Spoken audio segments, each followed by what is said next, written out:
E aí, minha gente, tudo certinho? Todo mundo com saúde? É o que eu desejo para todos vocês. Vamos continuar nossos estudos aqui sobre funções.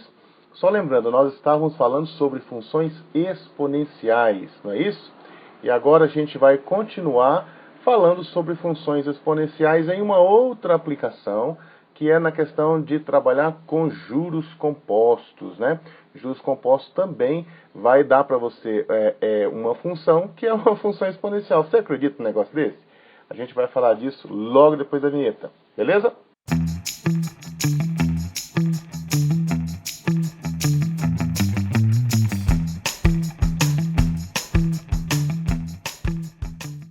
E aí, vamos lá?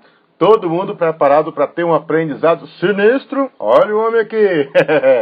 Então, vamos lá. Nós vamos falar hoje sobre juros compostos, né? E vamos aproveitar para resolver ali uma porção de probleminhas que já estiveram em vestibulares e também no Enem. Então, vamos lá? Vamos entender como é que funciona esse negócio de juro composto? Então, gente, olha só. Vamos entender o que é esse negócio de juro composto. Primeira coisa, o que a gente entende por juro? O que é juro? Juro é o que você paga pelo aluguel do dinheiro, vamos chamar assim, vai. Então você pega um dinheiro emprestado e aí para você ficar com aquele dinheiro emprestado, você vai pagar um valor de aluguel daquele dinheiro. Esse valor a gente chama de juro. O juro pode ser simples, quando você acerta lá, olha, vou pegar aqui R$ 1.000, né, e por esses R$ 1.000 eu vou pagar por mês R$ 50 de aluguel. Então você paga lá todo mês R$ 50, não importa o tempo que passa, você paga sempre o mesmo valor. Isso é juro simples. Agora, quando a gente fala em juro composto, a gente faz o seguinte, ó, você pegou R$ 1.000 emprestado, por exemplo, você vai pagar R$ 50 de aluguel. Então, quando você vence ali o período, esses R$ 50, ele junta ali ao que você já tinha antes. Então, você não passa a dever, você não está devendo somente R$ 1.000, você está devendo 1.050. E quando você vai pagar o aluguel de novo, você não paga o aluguel em cima de 1.000, você paga o aluguel em cima de 1.050. Depois você tem de novo esse aluguel e o valor que você vai pagar, geralmente, ele é um percentual do valor que você está pegando emprestado. Então, esse valor que você vai pagar percentual em relação ao emprestado é chamado de taxa de juro. Então, a taxa de juro, ela pode ser ao mês, ao dia, ao ano, à semana, ao semestre, ao trimestre, né? Vai ter lá um período e esse período é que a gente vai utilizar, né? A gente tem que ficar sempre de olho em qual que é o período que está sendo utilizado, se é mensal, semestral, trimestral, anual. A gente tem que ficar de olho nisso. Então, o valor do aluguel que você vai pagar pelo dinheiro, geralmente ele é um percentual. Por exemplo, vamos supor que fosse 1% de juro. Quer dizer que é 1% do valor que você está pegando, é o valor que você paga do aluguel. Se são R$ 1.000 que você está pegando e o aluguel é de 1%, a taxa de juro é de 1%, então por mês você vai pagar R$ 100 de juro. Só que quando o juro é composto, esse valor do aluguel ele é colocado junto com o valor principal. E aí quando você vai calcular essa novo aluguel aqui, o novo aluguel inclui o valor que você já tinha mais o valor do juro, entendeu? Por isso que é composto, porque na verdade você vai compondo isso aí, você vai juntando isso aí. Nós vamos usar a letra T ou a letra N para representar o número de períodos. Então, uma vez que a gente sabe que o período é mensal, então T representa o número de meses, ou então N representa o número de meses. Se o período é trimestral, cada uma unidade de T ou de N é um trimestre. Se for semestral, cada unidade é um semestre e assim por diante. Certo? O que nós vamos chamar de montante inicial ou capital inicial, que é muito comum também a gente usar essa letra C0, né? Que nós poderíamos colocar aqui como capital inicial.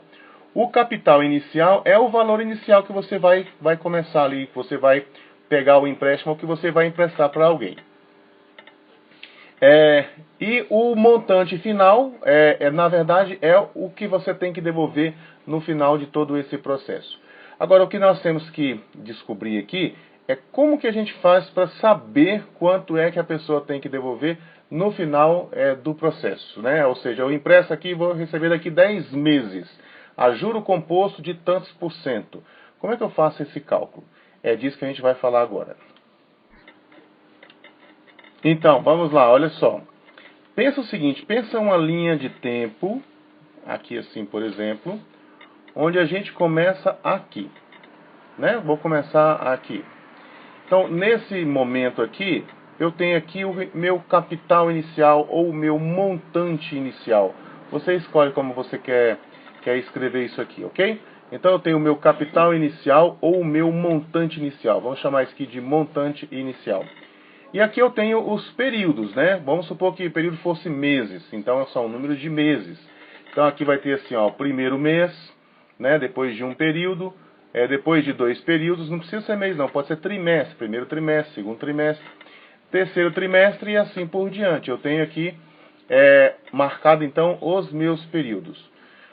Se eu tenho uma taxa de juro I é a minha taxa de juro, não é isso? Esse I, na verdade, é um percentual. Pensa assim que esse I aqui fosse, por exemplo, sei lá, 2%. 2% ao mês. Esse é só um exemplo. Esse período aqui, mês, poderia ser trimestre, semestre, ano. Entendeu? Então, na verdade, esse I é 2 dividido por 100. Só para você fixar as ideias. 2 dividido por 100 é 0,02.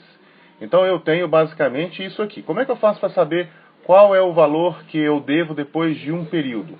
Bom, depois de um período, o que você vai ter? Depois de um período, você vai ter o valor que você tinha inicialmente, mais a taxa multiplicado por esse valor inicial, não é verdade? Se a taxa fosse de 2%, por exemplo, eu teria lá o valor inicial, mais a taxa que eu vou pegar, vamos supor que fosse assim, de 2% do valor inicial. Não é isso que a gente vai ter? Não é? Aqui agora eu posso colocar o M0 em evidência, aí vai ficar assim, ó, M0 em evidência, aqui vai ficar assim, ó, 1 mais 2 dividido por 100. Olhando aqui no caso genérico, nós vamos ter assim, ó, o M0, que eu vou colocar o M0 em evidência, e aqui vai sobrar assim, 1 mais I, que é a taxa, é isso que a gente encontrou. Né? Então, nesse momento aqui, o que eu vou ter aqui vai ser o valor inicial multiplicado por 1 mais a taxa. Certo? Beleza. Agora, quando você vai para o segundo período, veja bem, você, na verdade, não vai partir do valor inicial agora, porque o valor que vai ser usado para saber qual é o juro é este valor aqui. É o valor que você tem no final do primeiro período. Então, é importante você ficar atento a isso. Observe o seguinte. Se você vai calcular quanto que você deve no final de 2 períodos, aí você vai ter que pegar o valor inicial ali, que é aquele valor inicial. É o valor M0, que multiplica por 1 mais I. O que nós aprendemos aqui? Que quando eu quero saber qual que vai ser o valor um período depois, não é só multiplicar aqui por 1 mais I. Se eu multiplicar por 1 mais I, eu obtenho o valor depois de mais um período. É o que eu quero aqui, ó, saber o que acontece depois de mais um período. Então, basicamente, eu vou ter que fazer isso aqui, ó, de 1 mais I. Ou seja, eu vou ter aqui assim, M0, 1 mais I elevado ao quadrado. Então, veja, o valor que eu devo aqui depois de 2 períodos vai ser o valor inicial e aqui 1 mais I elevado ao quadrado. Certo? Aí eu quero saber agora o que acontece no terceiro período. Então, no terceiro período, eu quero saber quanto que eu vou dever aqui, né? Depois de passado 3 períodos. Se for meses, por exemplo, depois de passados 3 meses, quanto é que eu devo? Pois bem, o valor que a gente vai utilizar para fazer esse cálculo é esse valor aqui, né? O valor que você já devia aqui no final do segundo período. Então, se eu quero saber quanto é que você vai dever depois de 2 períodos, eu vou pegar esse valor anterior aqui, ó, que é o M0, que multiplica por 1 mais I elevado ao quadrado, e vou multiplicar ele por 1 mais I. Ó. Toda vez que eu multiplicar por 1 mais I, é igual isso aqui, ó. Eu multiplico por 1 mais 2%. Se a taxa for de 2%, vai ser, aí eu obtenho o que acontece com a minha dívida para um período depois. Então a minha dívida anterior estava nesse valor que está anotado em verde aqui. Um período depois eu tenho que multiplicar isso aqui por 1 mais I. E aí eu vou chegar aqui ao final, a M0, que multiplica por 1 mais I elevado ao cubo.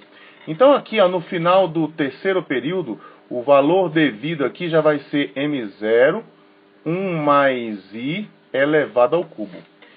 E assim por diante. Você agora poderia falar o seguinte: cara, mas e se eu tiver, depois de T períodos, qual vai ser o valor que eu devo? Bom, se você reparar aqui, há um padrão, né? Depois de um período é 1 mais M0, que multiplica 1 mais I elevado a 1. Se for 2 períodos, é M0, 1 mais I elevado a 2. 3 períodos, M0, 1 mais I elevado a 3.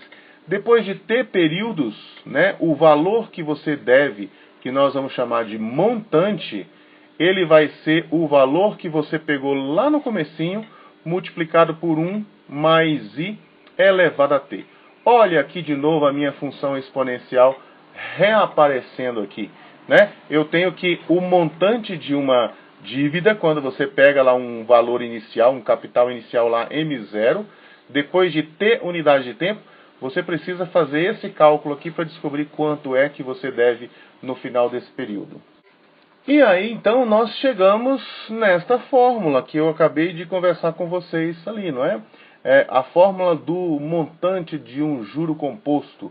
O montante final, né, depois de você ter ali T períodos, depois de passados T períodos, você fazendo o cálculo com uma taxa I, partindo de um montante M0, você vai chegar no final de T períodos com esse montante aqui. Então veja, toda vez que você quiser fazer cálculo de montante, você vai usar essa formulazinha aqui. Vocês viram ali que dá para você deduzir por você mesmo, né? Não é nada assim muito complicado não. Vamos ver uns probleminhas que já estiveram em alguns vestibulares? Vamos lá.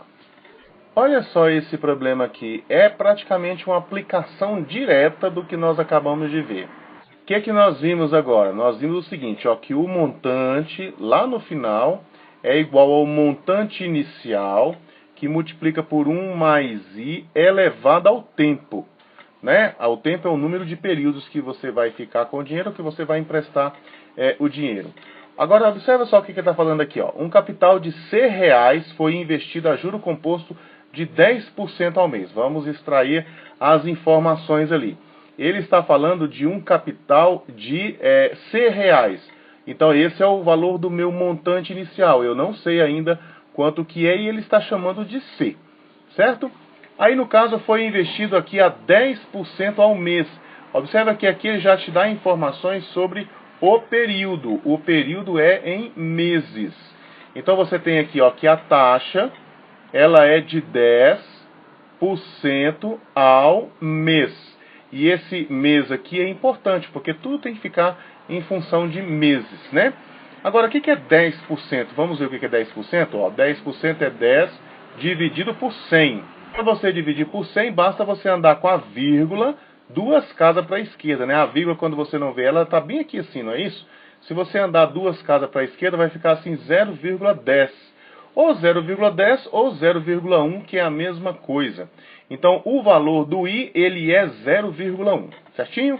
Nós descobrimos aqui ó, que esse I, ele vale 0,1. Então, o valor desse I é de 0,1. Então, aqui eu tenho aqui assim, ó, 1 mais 0,1 elevado ao tempo. Ele falou o que lá? Não foram 3 meses? Olha só, 3 meses. Então, o tempo ali é um tempo de 3 meses. Observa que essa unidade de tempo com essa aqui está a mesma. Se não tiver a mesma, tem que fazer ficar a mesma. Você tem que trabalhar com as mesmas unidades de tempo. Né? Esses períodos têm que ser ou tudo em mês, ou tudo em trimestre, ou tudo em semestre, ou tudo em ano, ou tudo em semana, ou tudo em dia. Tem que ser sempre o mesmo. E aqui está falando assim, ó, que esse T ali, então, ele é de 3 meses. E ele falou aqui no final, tá vendo aqui, ó, que gerou um montante. Olha aqui para você ver, ó, gerou um montante de 53.240. Então, 53.240 é o montante. O montante deu 53.240. Então, você iria colocar no lugar do M aqui, ó, 53.240. Pronto, agora apareceu uma equação para você resolver em uma variável sozinha ali, né? Eu só tenho uma variável aqui para você descobrir. Uma equação bem simples, ó. Como é que você resolve isso aqui? Adiciona 1 mais 0,1, aí vai ficar assim, ó, 1,1 elevado ao cubo. Aqui ficou assim, ó, c multiplicado por 1,1 elevado ao cubo dá 53.240. Eu quero descobrir o valor do c, né? Olha só, esse 1,1 elevado ao cubo aqui é uma continha que você pode fazer manualmente. Aqui a gente já colocou quanto é que dá 1,1 elevado ao cubo, que é 1,331, mas isso aqui foi eu que coloquei essa informação aqui lá no exame, não tinha. Mas você pode fazer no cantinho lá, ó, 1,1 vezes 1,1. E aí você vai fazer o cálculo aqui. E depois você vai chegar à conclusão de que se você multiplicar 1,1 por ele mesmo 3 vezes, vai dar 1,331.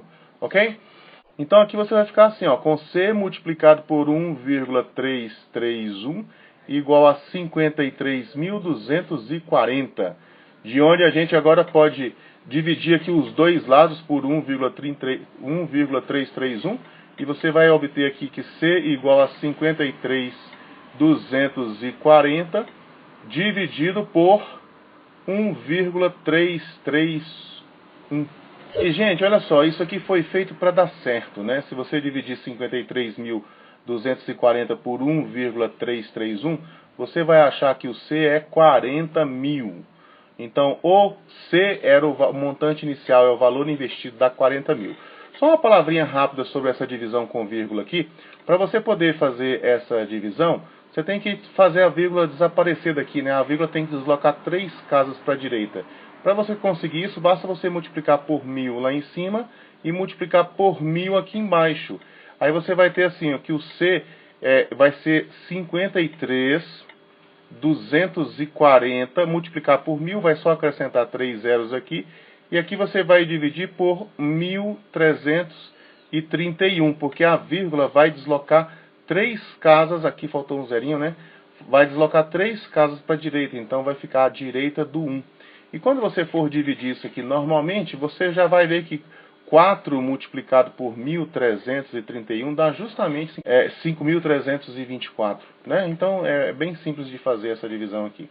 Entendeu? É uma aplicação direta aí do que nós já falamos em um problema de juro composto. Beleza? Vamos ver outro problema? Vamos lá, minha gente. Esse problema aqui esteve lá nesse processo seletivo da FGV, lá em 2012. Já faz um tempinho já, né? Veja só, aqui falou o seguinte, ó, um capital de 10.000, aí você vai anotando essas coisas, ó. Você falou assim, um capital de 10.000, estou falando do que aqui? Esse aqui é o valor que eu vou emprestar, o que eu vou pegar emprestado, né? Esse aí é o montante inicial, ou se você preferir chama de capital inicial. E você tem que esse capital inicial aí, ele é de 10.000, certo? É aplicado a juro composto de 1,5% ao mês. Repare isso aqui, ó. A taxa é ao mês. Eu preciso dessa informação aqui. Então, para isso, eu venho cá e coloco assim, ó, a taxa, ela é de 1,5% ao mês. A M já dá para entender que é ao mês. Será resgatado no final de 1 ano e 8 meses. Olha, aqui a gente já tem um pequeno problema aqui. Quando eu falo 1 ano e 8 meses, eu estou misturando aqui tempo em ano e meses. Eu preciso tudo na mesma unidade de medida de tempo, que no caso aqui a unidade que nós vamos usar é meses. Então essa informação que você está vendo aqui, nós precisamos dela em meses, né? Como é que é essa informação aqui em meses? Um ano são 12 meses, com mais 8 são 20 meses. Não é isso? São 20 meses. Então você vem cá e fala assim, ah, cara, olha só que legal. Eu acabei de achar aqui que o tempo, ele é de 20 meses. E depois, aproximadamente igual a... Ah, então ele quer saber o montante. Ele quer saber depois de 20 meses quanto que a gente vai ter. Pois é, mas nesse caso aqui, ó, é só você fazer o seguinte, ó, lembrar que o montante é o valor inicial, o montante inicial, o capital inicial, multiplicado por 1 mais a taxa elevada ao tempo. né? Isso aqui é um exponencial. O montante inicial você tem lá, que é de 10 mil. Então vamos ficar aqui ó, com 10 mil. E depois vezes aqui ó, 1 mais I. Veja bem, vamos arrumar esse I aqui. O I aqui é 1,5%. Então esse I ali, ó, 1,5% é 1,5 dividido por 100. Dividir por 100, a vírgula vai ter que andar 2 casas para a esquerda, né? Então vamos ficar aqui com 0,015. Aí você dá uma checada, ó. Se a vírgula estava aqui entre o 1 e o 5, se ela anda 2 casas para a esquerda, vai ficar isso aqui? Vai, beleza. Mas aqui eu quero é 1 mais I. Então 1 mais I, não esquece isso aqui, hein? Você não pode achar que 1 mais I, você vai acrescentar 1 aqui, vai ficar 0,016. Não é. 1 mais I é uma unidade. A unidade está bem aqui, ó, né? O seu 1 ele fica nessa posição aqui, é 1,000. Então 1 mais I vai dar 1,015. Então aqui ó, vai ficar assim, ó, 1, vou escrever de novo aqui, vai ficar 1 mais 0,015. É elevado ao tempo. Mas o tempo são 20 meses, então isso aqui é elevado a 20. Né? Agora olha só, como é que ficou isso aqui? Vai ficar assim 10 mil. E aí você fala assim, caramba, mas eu vou ter que fazer isso aqui na mão, na unha. Não, mas ele te deu essas informações aqui ao lado, ó. Só que ele não te deu pronto, ele te deu aqui a potência mais de 10, né? Assim, o que acontece quando você eleva a 10. E nesse caso aqui, deixa eu dividir aqui. Olha só, aqui você precisa de 1,015 elevado a 20. Vamos ver o que ele tem aqui, ó. Tem 1,015 aqui, ó, tem 1,0015. Não é o nosso caso é 1,015. 1,015 está bem aqui, ó, 1,015 está bem aqui. Só que eu tenho aqui no caso, no cantinho aqui, eu tenho o resultado da potência desse 1,015 mais a potência do expoente 10. Aqui você tem o expoente 20. Aqui precisa saber um pouquinho de matemática básica. E nesse caso aqui, você poderia escrever aquilo que está ali como sendo assim, ó, 1,015 elevado a 10, e depois isso aqui é elevado ao quadrado, porque os expoentes aqui você não multiplica. E aí você agora, se você multiplicar, volta a ser o que era antes. Mas agora você aproveita essa informação aqui, ó, 1,015 elevado a décima dá 1,16. Então essa continha aqui, ela vai passar a ficar assim. Aí 1,16 ao quadrado, aí você consegue fazer manualmente, não consegue? E depois que você fizer essa continha aqui, você vai chegar nesse número aqui, ó, 1,3456. Tá bom? Vou deixar essa continha para vocês fazerem. Então vamos ficar no final aqui com o seguinte. Aqui vai ficar assim, 10 mil multiplicado por 1,3456. Gente, multiplicar por 10 mil é só você pegar a vírgula e andar para a direita 4 casas. Então, se fizer isso, você vai chegar nisso aqui, ó, 13.456. Certinho? Onde é que tem essa resposta aqui, ó? 13.456. Pronto, problema resolvido. Não foi difícil, né? Isso é simples mesmo. Vamos para o próximo problema. Vamos lá, olha só, isso aqui pode acontecer com qualquer um, também esteve lá no processo seletivo da UERJ de 2016 isso aqui. Está falando assim, ó, na compra de um fogão, os clientes podem optar por uma das seguintes formas de pagamento. À vista no valor de 860, ou em 2 parcelas fixas de 460, vai pagar assim 460 em 2 vezes. Sendo a primeira paga no ato da compra. Ah, poxa vida. A primeira paga no ato da compra e a segunda 30 dias depois. A taxa de juro mensal para o pagamento não efetuado no ato da compra é de... Então, ele quer saber qual que é a taxa de juro, não é isso? Vamos fazer o seguinte. No caso aqui, se ele vai fazer a compra em 2 vezes, mas a primeira ele paga à vista, então na verdade está dando uma entrada, não é isso? O valor do bem lá era de R$860. Então, ele vai pagar 460. Esses 460 não vai inserir juros sobre eles. De 400 reais é o que a pessoa deve, no final de 30 dias ela vai pagar 460. Então, lembra do que nós falamos ali atrás? Como é que você faz para saber o valor depois de você colocar a taxa de juros?